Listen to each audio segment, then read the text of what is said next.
pledge allegiance to the flag of the United States of America and to the republic for which it stands, one nation, under God, indivisible, with liberty and justice for all. My name is Frank Anderson. I'm the co-founder of a group called the Independence Caucus. We started as a group of volunteers for a guy running for Congress in 2008 named Jason Chaffetz. And I don't know if you're familiar with that name out here, but he was running against a six-term, what we call a compromised incumbent Republican. And in Utah, he was President Bush's point man for his immigration policy. He was President Bush's point man for No Child Left Behind. So this was a guy we didn't want as our representative. He never met an earmark he didn't like, and we felt we couldn't afford him. So Jason Chaffetz, we found him and decided to help him try to defeat Congressman Cannon, which we were outspent by more than 6-1. We had no help from the Republican Party because he was their incumbent. They didn't want Jason to run against him. The incumbent had the endorsements of President Bush and both Republican senators, and we managed to win 60% to 40%. And when we did that, we decided we wanted to find some more Jason Chaffetzes. And we built Independence Caucus to take what we learned from Jason Chaffetz about running grassroots campaigns and what we've learned about the system and trying to take it around the nation to let everybody know about this system. So today's presentation is going to be about what's wrong in Washington. And as I'll show you in a minute when we get started with the real presentation, we're going to show you how to follow the money trail. And some things that you've probably known, things are kind of messed up in Washington. We're going to give you some nuts and bolts about why it's happened.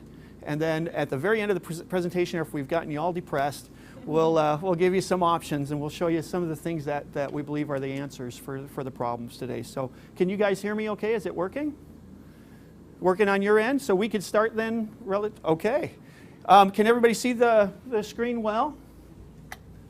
And how is that? Perfect. Okay. I normally have a little clicker, but they don't have the clicker here, so we're going to do this the old-fashioned way and go from there. All right. Again, the first question we have to ask is, how did Washington get so fouled up? And we would argue that if you think about the definition of politics, my father once gave me the best definition of politics I ever heard, and it basically is this. Politics is the process of deciding what resources we're going to take from some group of people, and we're going to give those resources to another group of people. In essence, you have politics in a nutshell right there. It's basically this constant ongoing battle of allocating resources and how you go about that. So I would propose that if we want to know what happened in Washington, how Washington got so bad and how it got so messed up, what we need to do is follow the money trail. Let me ask you this. This is the way we best describe to people and really get people to understand that something is wrong in Washington. And we ask them this question. Suppose you had a $100 bill. And that $100 bill is what you could afford to allocate to the congressional or senatorial or presidential candidate of your choice who you feel would best represent your interests. Okay?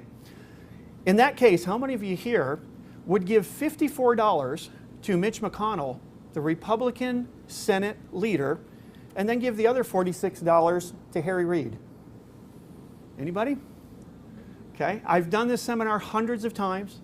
I've never seen a single hand go up. It seems counterintuitive, doesn't it? It seems against human nature to give $54 to the leader of the Republicans and then $46 to the leader of the Democrats. Yet that's exactly what American Express has done when they gave $19,000 to Mitch McConnell at the same time they were giving $16,000 to Harry Reid. Well, that's kind of puzzling.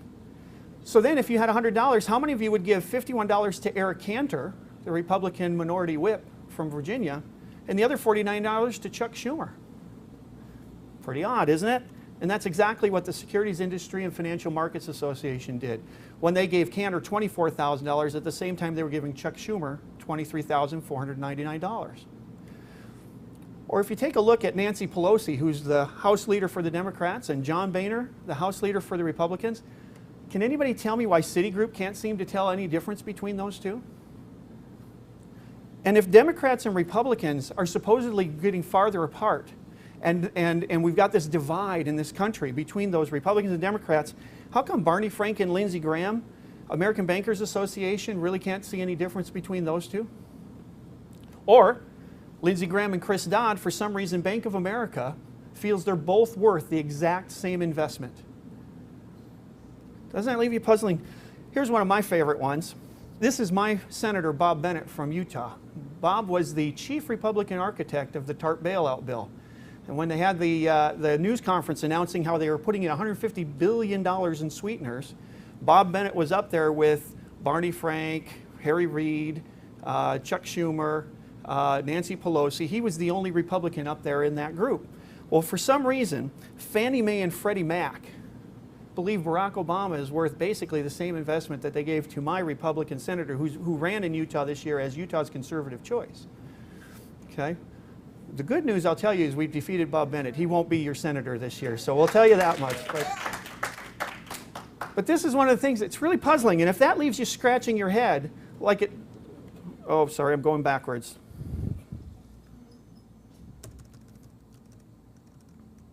Here we go. If that leaves you scratching your head, like it does us, I want you to consider this part of the money trail.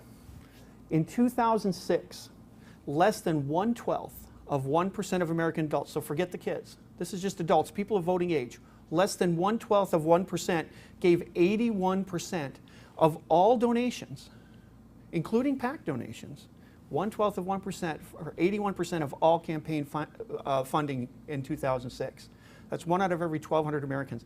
That means the other 99.92% of us are responsible for less than 1 out of every $5 that our candidates, our incumbents, are using for their perpetual re-election campaigns, year after year after year. And so that leads to some diminished influence that we have. Because my question is, if we can only give 1 out of every $5, what do you think the odds are that your senator or congressman cares what you think when they're getting 81% of their money from these other guys?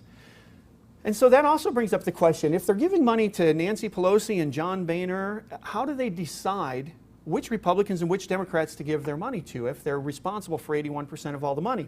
Well, this chart up here shows, this is since 1976, and broken out by all the different types of special interest groups. There's banking lobbies, there's communications, electronics, construction, defense, etc. What you see in blue represents how much money has been donated by special interest political action committees since 1976 to incumbents. And then those little red bars, that's where there's an open seat. There is no incumbent. And then you see those little tiny green slivers in there? That's the money they're giving to challengers. So almost all of their money...